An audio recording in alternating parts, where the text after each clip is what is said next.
It was funny. It was interesting the way I was able to break things down in this game. This game is notoriously and legendarily difficult. I don't know if I'd necessarily call it bad, but it definitely has some things about it that make it quirky. That being said, let's go ahead and get right into it once we get back to our title screen. Those more quick cutscene of Bart falling out the window. Now I'll start us off. Okay, so for Bart here in the overworld, we're going to chill out here. Walk to the right so we can find a page. I don't know how I missed that mailbox, but okay. Cool, we got a soda can though, so worth it. Alright, this will take us on to our first stage. No real name for this, I just refer to it as the Bloodstream. A lot of people remember this one who have played this. This stage is fairly straightforward. Pop the germs. Make sure you don't get killed, and of course we got killed. That guy sniped the hell out of me. That's not good.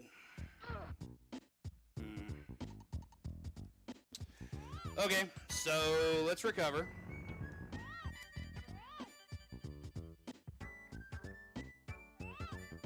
You walk to the left to get your next page, which is really useful. I'm actually going to go ahead and go on to Itchy and Scratchy. Okay, so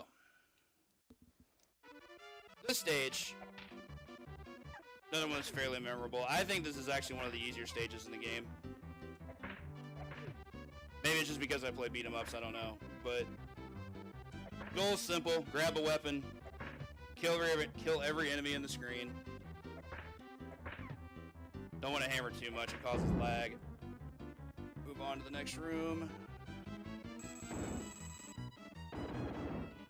Hammers are our worst weapon, so we're getting a strict upgrade here.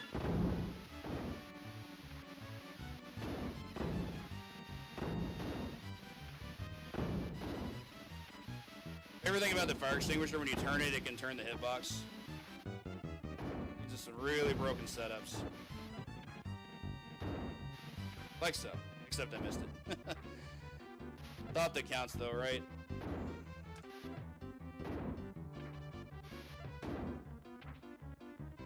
Let's get our way up the stairs.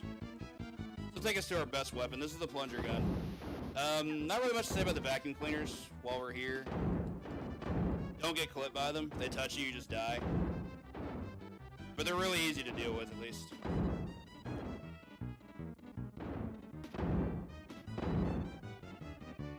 Short Itchy and Scratchy wave here.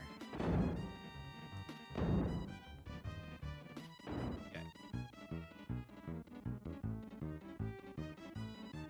On to the very end here. I actually believe it was, I can't remember who it was that showed me this strat. There was a streamer that I managed to catch randomly one day who was streaming this game.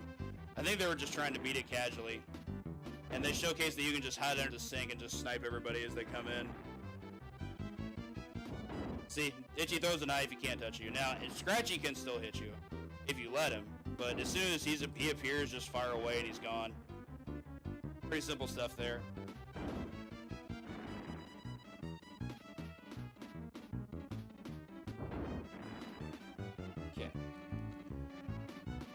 Basically all we're doing here is we're just setting up our outpost. We got 8 enemies to kill.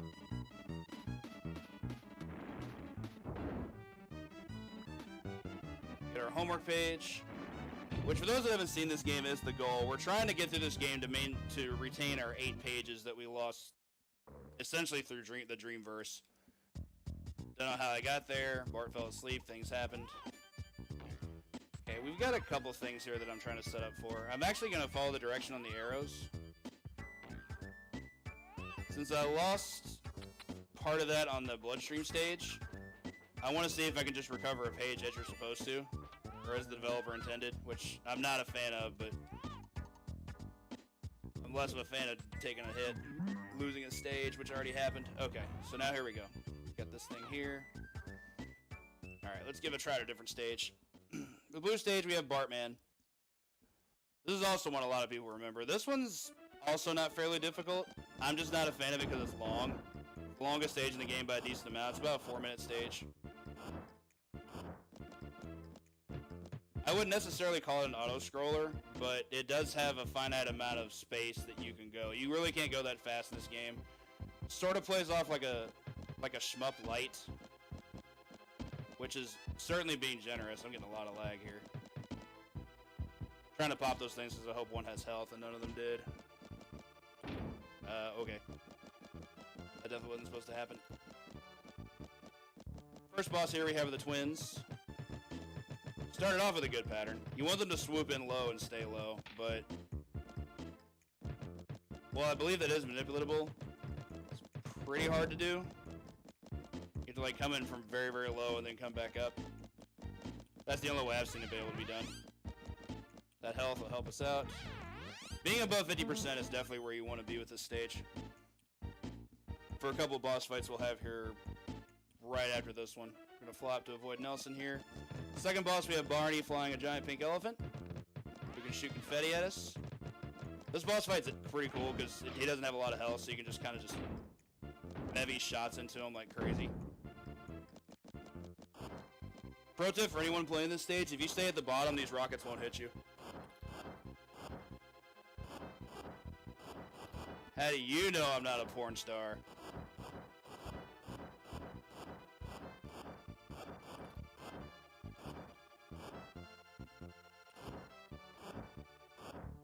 Getting simple stuff here. Onto our boss, we're just gonna stay at the bottom. And for our boss, that being Smithers, in my opinion, the hardest boss in the game across any of the mini games. He is a jerk because he does a ton of damage to you. He can also block the things that are trying to hit you. And Smithers and his notoriety for being a hard boss. Simpsons Arcade was the same. Real talk, that's the first time I ever died to a balloon, so I guess there's that. Because the balloon got me before I could get the health. So, yeah. Thanks, Smithers. Appreciate that. You put me low enough to die to a balloon. This part's kind of finicky. It's really just all about routing.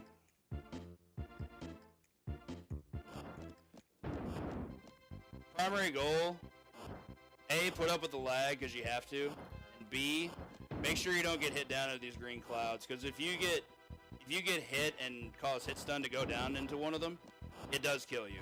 Like, you actually just can't come back from it. Move us on to Smithers Part 2. Smithers the Return is exactly the same as the first fight. Just be prepared for it in the exact same way. Take as few missiles as possible.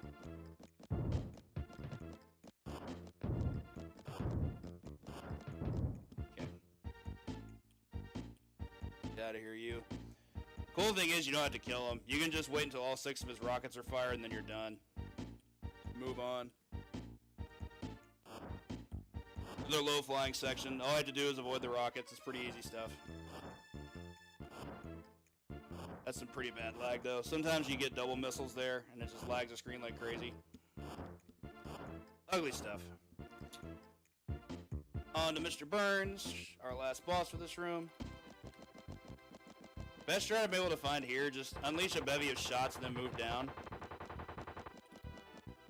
It's the most hits you can cause on him, or inflict on him without actually taking any damage. And you generally want to avoid getting hit by him. He does a lot of damage. I think he does 19% if he hits you. Luckily, the plane has no hitbox. It's only his bullets that have a hitbox. You move down, he moves down with you, which is nice. But if you're moving down before him, you get to move below the machine gun fire. So you have to make sure your timing's good there. I'm not sure what the ideal number of cycles is. I think I've gotten as low as like 7 or 8 cycles, but it's... But one cycle being from side to side, not forward and back.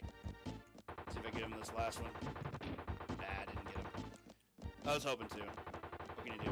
Yeah, of course he had one more hit. Not a huge deal.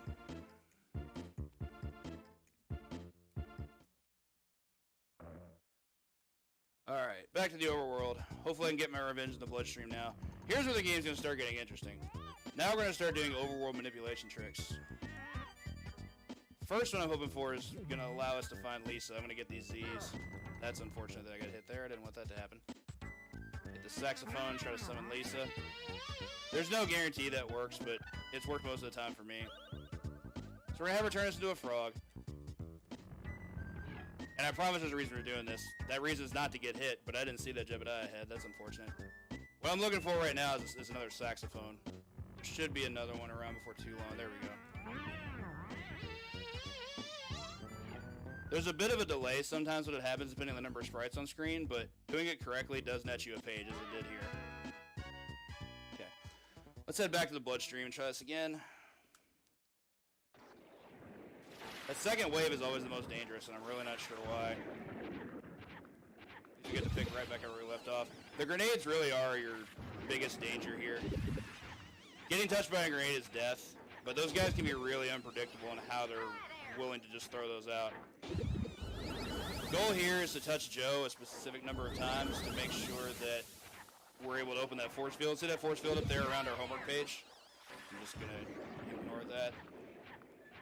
Luckily to kill a red one here. Killing a red one clears the screen, as you just saw there. Oh my god, he actually kept him out of the way of that? Oh, this is bad. When they start getting aggressive like this, it gets really ugly. And he causes miss this. This is pretty bad. Definitely getting dumped on by the bloodstream here. Okay. Got some redemption there. Oh, this is going to get ugly. The only upside with the grenades, if you stay below the guys that are throwing grenades, they won't touch you. But that can be tricky when you're trying to actually scroll to the top of the screen to catch Joe. That's what makes it a challenge. These guys are being ridiculous with the helmet defense. That's what they're there for. They're there to play defense on the guys that you're trying to kill. Kill this guy and just stay out of their way. Okay. We got our page. Sorry for having to be quiet there. That was really tense. I've never had them be that aggressive before. That was kind of insane. Oof, I could use some health. I'm missing all kinds of jumps here that I shouldn't be. Okay, so what I'm looking for now is one of the old ladies. Okay, let me snag that health. Skinner's on his way to his unforgettable luncheon.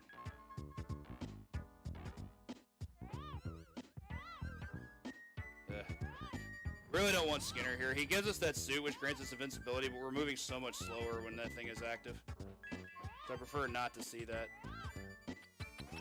This is fine. This is who I wanted.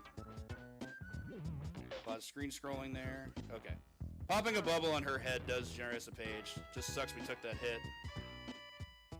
Now I'm a little fearful, because I've taken a lot of damage here. Alright, so another infamous stage. Here we have Bartzilla.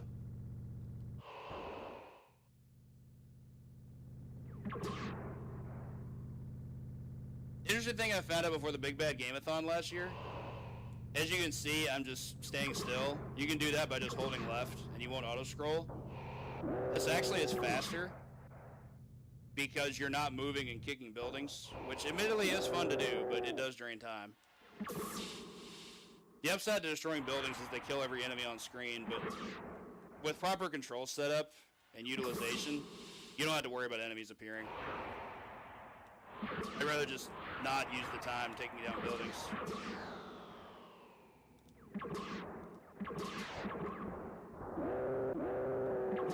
We'll apologize for Bartzilla's loud screams. I haven't been able to do this stage without taking a hit. Sometimes they just appear on screen and you're getting hit, there's nothing you can do about it.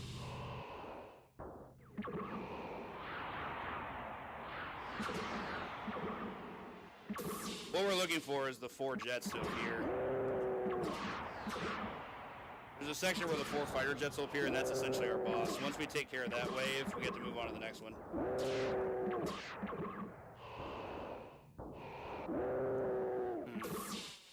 No real reason to kill the train, it's just points.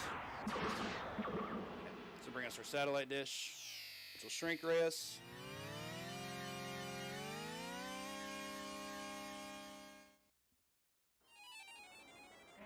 Alright, so this is, in my opinion, the worst stage in the game.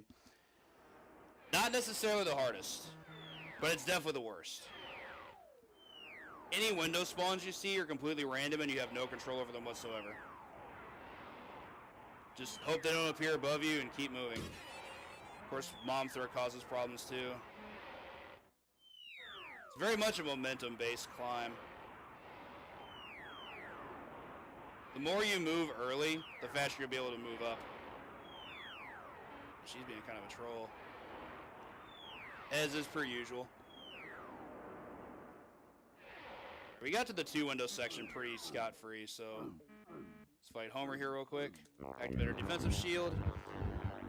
Oddly enough, a pretty good climb, despite the fact that everything else has been so terrible. Alright, so still in some danger here. I've only got 1 health left in the overworld, so I'm going to do my best to play it safe, but that is tough with this game.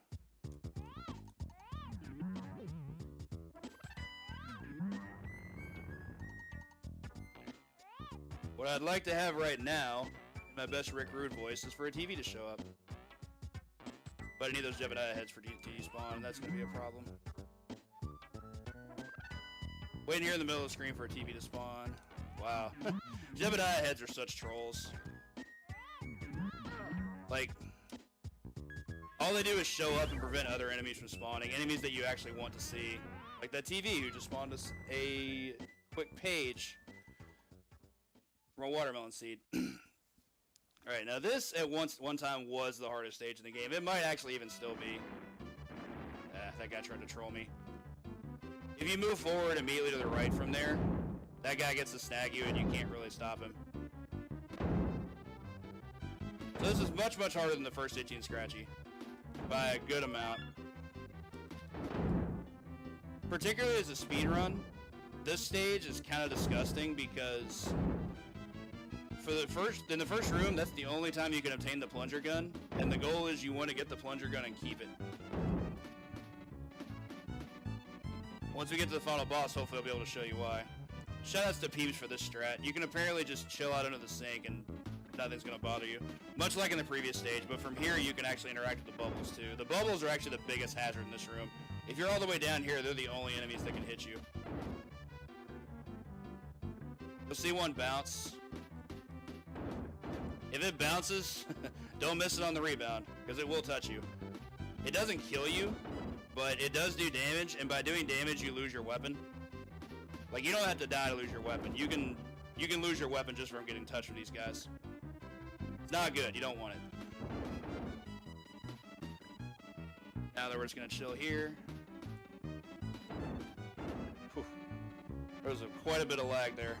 You generally get 1 bubble per enemy, which is not my favorite thing. But that'll take us on to our next section. Shoutouts to Peeves for this strat as well. Move over here, get right under the door. We're going to set up post here. What I used to do is I used to do this really hard jump where you had to clear that itchy door that throws mouse traps at you. It was really hard though because missing the jump meant you got clipped, which meant you lose the plunger gun. But thanks to Peeves, we discovered that you can just chill underneath this door and fight the enemies here. And you're good to go. Last room for this stage.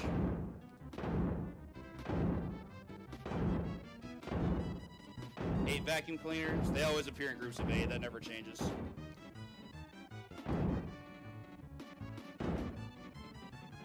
Take our last 4 enemies here.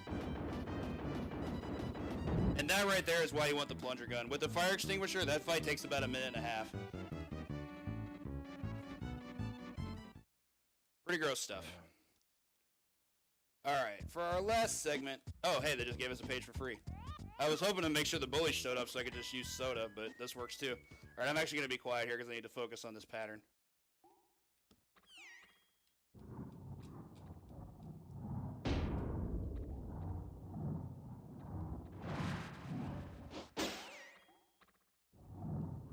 That sucked. That almost threw off my rhythm.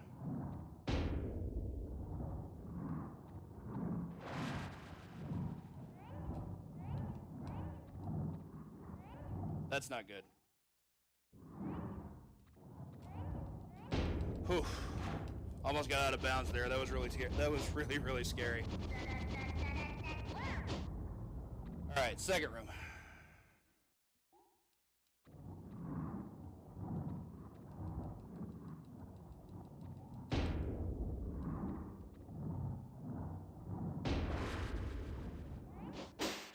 I should just gonna not deal with this guy.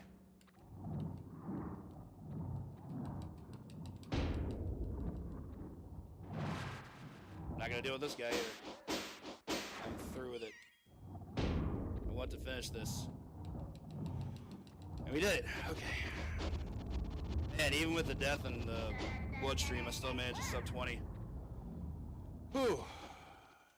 And time. Alright, so I really wish I could explain what's going on there while it's happening, but I need complete focus. That pattern is exactly the same every time. There's no RNG to the way you have to move during that room. It's essentially just one big puzzle, but it's not random. There is, however, one thing that's random. The devils that appear, completely random. If they show up and they're going to intercept you, you have to deal with them. And you have to remember where you are in the cycle, too. It's hard, which is why I was staying quiet. I just wanted to make sure I could finish it at that point. At that point, I wasn't worried about how fast. I just wanted to make sure I could do it. Whew. For those curious, A+ in this game is possible, but grade is dependent entirely on score. A+ requires 125,000 points, which is just